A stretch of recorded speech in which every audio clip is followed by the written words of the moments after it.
بسم اللہ الرحمن الرحیم۔ ناظرین گرامی، آج کا ہمارا موضوع ہے دجال کے فتنے اور قیامت کی نشانیوں کے بارے میں۔ ناظرین گرامی، ہمارے پیارے رسول صلی اللہ علیہ وسلم نے ارشاد فرمایا کہ جب سے دنیا بنی ہے اور جب تک دنیا رہے گی اس سے بڑا فتنہ اور کوئی نہیں، یعنی فتنہ دجال سے بڑا اور کوئی فتنہ نہیں۔ ابن ماجہ کی حدیث ہے کہ حضور صلی اللہ علیہ وسلم نے اپنے خطبہ کا کم و بیش حصہ دجال کا فتنہ بیان کرنے اور اس فتنے سے ڈرانے میں صرف کیا۔ رسول اللہ صلی اللہ علیہ وسلم نے فرمایا، تمام انبیاء اس فتنے کے بارے میں اپنی اپنی امتوں کو بتاتے رہے ہیں، میں سب سے آخری نبی ہوں اور تم سب سے آخری امت ہو، وہ یقیناً تم ہی لوگوں کے اندر آئے گا۔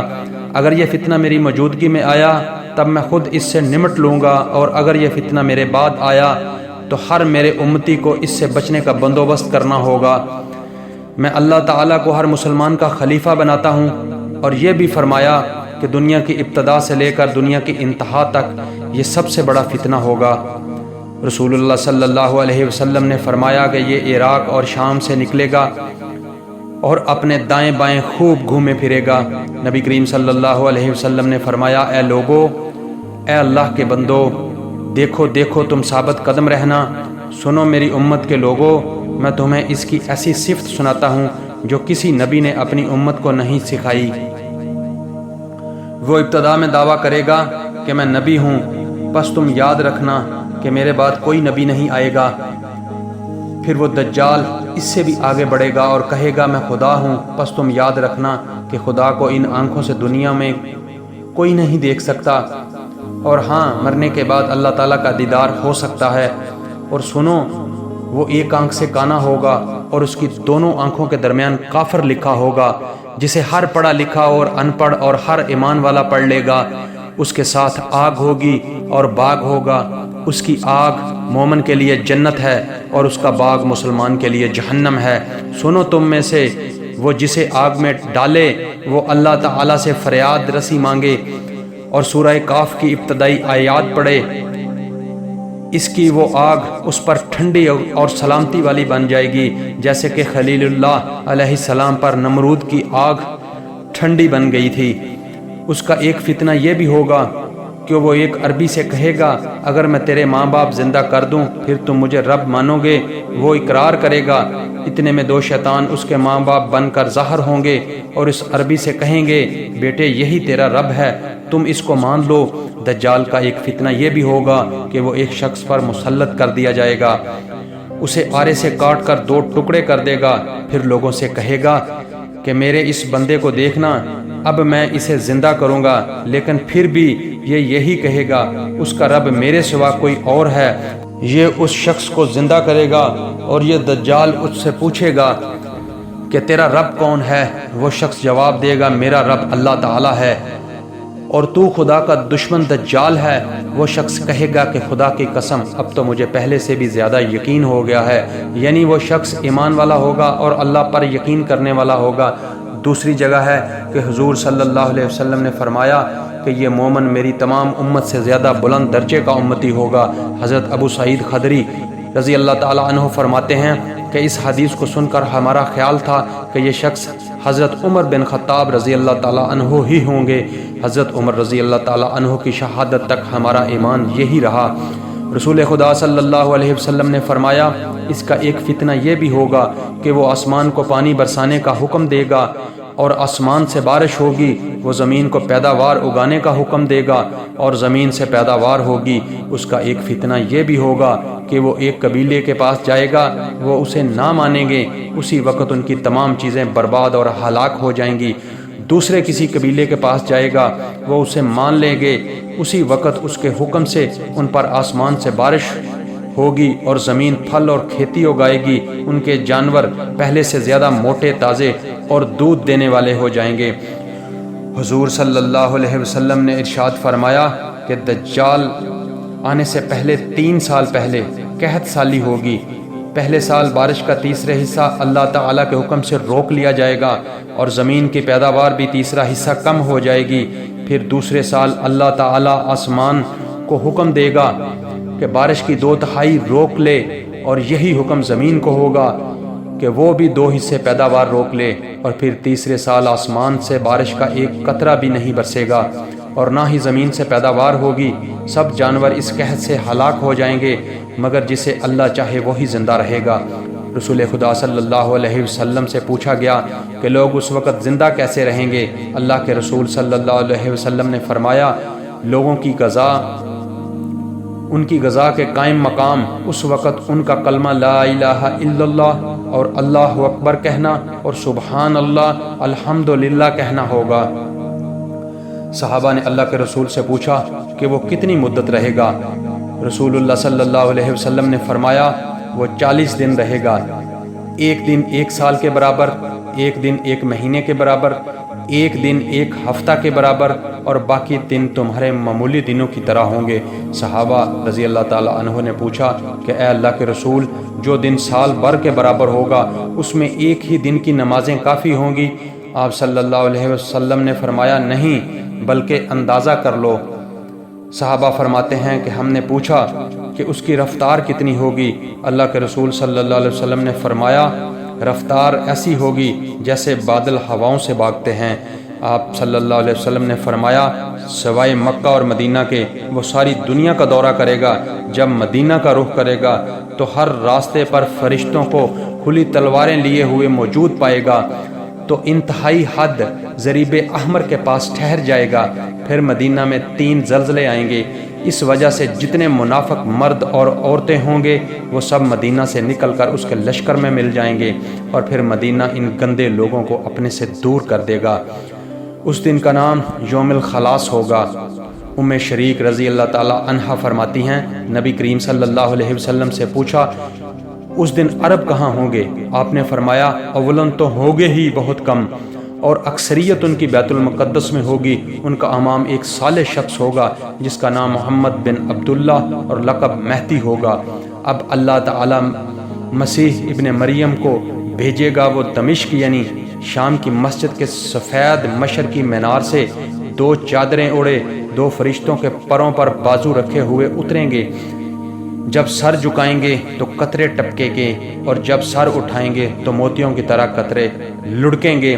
حضرت امام مہدی صبح کی نماز پڑھانے لگیں گے کہ حضرت عیسیٰ ابن مریم پہنچ جائیں گے۔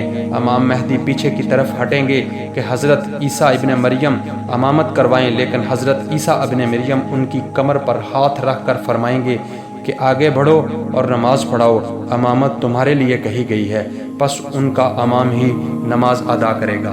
نماز سے فارغ ہو کر حضرت عیسیٰ ابن مریم فرمائیں گے، دروازہ کھول دو۔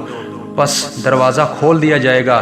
ادھر دجال 70,000 یہودیوں کا لشکر لیے ہوئے موجود ہوگا، جن کے سر پر تاج اور جن کی تلواروں پر سونا ہوگا۔ دجال آپ علیہ السلام کو دیکھ کر اس طرح پگھلنے لگے گا جس طرح نمک پانی میں گھلتا ہے، اور ایک دم پیٹ پھیر کر بھاگنا شروع کر دے گا۔ لیکن حضرت عیسیٰ ابن مریم فرمائیں گے، خدا نے مقرر کر دیا ہے کہ تو میرے ہاتھ سے ضرب کھائے گا، تو اسے ٹال نہیں سکتا۔ چنانچہ حضرت عیسیٰ ابن مریم اسے باب لد کے پاس پکڑ لیں گے اور وہیں اسے قتل کر دیں گے۔ اب یہودی بدحواسی سے منتشر ہو کر بھاگیں گے، لیکن انہیں کہیں سر چھپانے کو جگہ نہیں ملے گی۔ ہر پتھر، ہر درخت، ہر دیوار اور ہر جانور بولتا ہوگا کہ اے مسلمان، یہاں یہودی ہے، آ کر اسے مار ڈال۔ ہاں، ببول کا درخت یہودیوں کا درخت ہے، صرف یہ درخت نہیں بولے گا۔ حضور صلی اللہ علیہ وسلم فرماتے ہیں، پھر حضرت عیسیٰ ابن مریم میری امت میں حاکم ہوں گے، عادل ہوں گے، امام ہوں گے، با انصاف ہوں گے، صلیب کو توڑیں گے، خنزیر کو قتل کریں گے، جزیے کو ہٹا دیں گے، حسد اور بغض بالکل جاتا رہے گا، ہر زہریلے جانور کا زہر ہٹا دیا جائے گا، بچے اپنی انگلی سانپ کے منہ میں ڈالیں گے لیکن وہ ان کو کوئی نقصان نہیں پہنچائے گا، شیروں سے لڑکے کھیلیں گے، نقصان کچھ نہیں ہوگا، بھیڑیے بکریوں کے اندر ایسے پھریں گے جیسے کوئی رکھوالا پھرتا ہے، تمام زمین اسلام اور اصلاح سے اس طرح بھر جائے گی جیسے کوئی برتن پانی سے لبلبا بھر جاتا ہے، سب کا کلمہ ایک ہو جائے گا، اللہ کے سوا کسی کی عبادت نہ ہوگی، لڑائی اور جنگ بالکل ختم ہو جائے گی، زمین سفید چاندی کے منور ہو جائے گی، ایک جماعت کو ایک انگور کا گوشہ پیٹ بھرنے کے لیے کافی ہوگا، ایک انار اتنا بڑا ہوگا کہ ایک جماعت کھائے اور ان کا پیٹ بھر جائے۔ بیل اتنی قیمت پر ملے گا اور گھوڑا چند درہموں پر ملے گا۔ لوگوں نے پوچھا اس کی قیمت گر جانے کی کیا وجہ ہے؟ فرمایا اس لیے کہ لڑائیوں میں اس کی سواری ختم ہو جائے گی۔ دریافت کیا گیا کہ بیل کی قیمت کیوں بڑھ جائے گی؟ حضور صلی اللہ علیہ وسلم نے فرمایا اس لیے کہ تمام زمین میں کھیتی ہونی شروع ہو جائے گی۔ پھر حضرت عیسیٰ ابن مریم کو اللہ تعالیٰ ان لوگوں کے پاس بھیجے گا جن کو اس فتنے سے بچایا ہوگا، ان کے چہروں پر ہاتھ پھیریں گے اور ان کے جنتی درجوں کی انہیں خبر دیں گے۔ اب خدا کی طرف سے حضرت عیسیٰ ابن مریم کے پاس وحی آئے گی کہ میں اپنے بندوں کو بھیجتا ہوں جن کا کوئی مقابلہ نہیں کر سکتا۔ تم میرے ان خاص بندوں کو لے کر کوہ طور کی طرف جاؤ، پھر یاجوج ماجوج نکلیں گے اور ہر طرف سے کودتے ہوئے آ جائیں گے، پوری دنیا میں پھیل جائیں گے۔ بحیرہ تبریہ پر ان کا پہلا گروہ آئے گا اور اس کا سارا پانی پی جائے گا۔ جب ان کے بعد ہی دوسرا گروہ ان کا آئے گا تو وہ ایسا سوکھا پڑا ہوگا کہ وہ کہیں کہ شاید یہاں پانی موجود ہی نہیں تھا۔ حضرت عیسیٰ ابن مریم اپنے ساتھیوں کو لے کر کوہ طور پر جائیں گے اور وہاں پر محصور رہیں گے یہاں تک کہ آپ حضرت عیسیٰ ابن مریم اور وہ مومن بندے اللہ تعالیٰ سے دعائیں اور التجائیں کریں گے۔ اللہ تعالیٰ ان یاجوج ماجوج پر گردن کی گلٹی بیماری بھیج دے گا جس میں سارے کے سارے ایک ساتھ ایک دم میں فنا ہو جائیں گے۔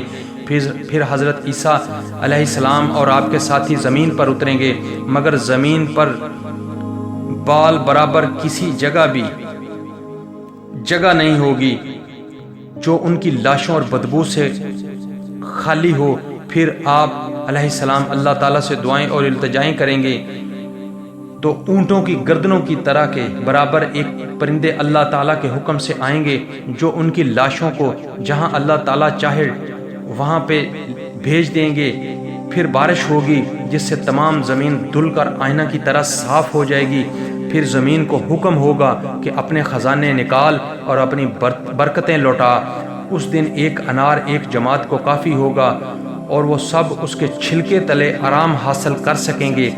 ایک اونٹنی کا دودھ ایک پورے قبیلے سے نہیں پیا جائے گا۔ پھر پروردگار عالم ایک لطیف اور پاکیزہ ہوا چلائے گا جو تمام ایمانداروں مرد عورتوں کے بغل تلے سے نکل جائے گی اور ساتھ ہی ان کی روح بھی پرواز کر جائے گی، اور بدترین لوگ باقی رہ جائیں گے جو آپس میں گدھوں کی طرح دینگا مشتی میں مشغول ہو جائیں گے، اور پھر اللہ تعالیٰ ان پر قیامت قائم کر دے گا۔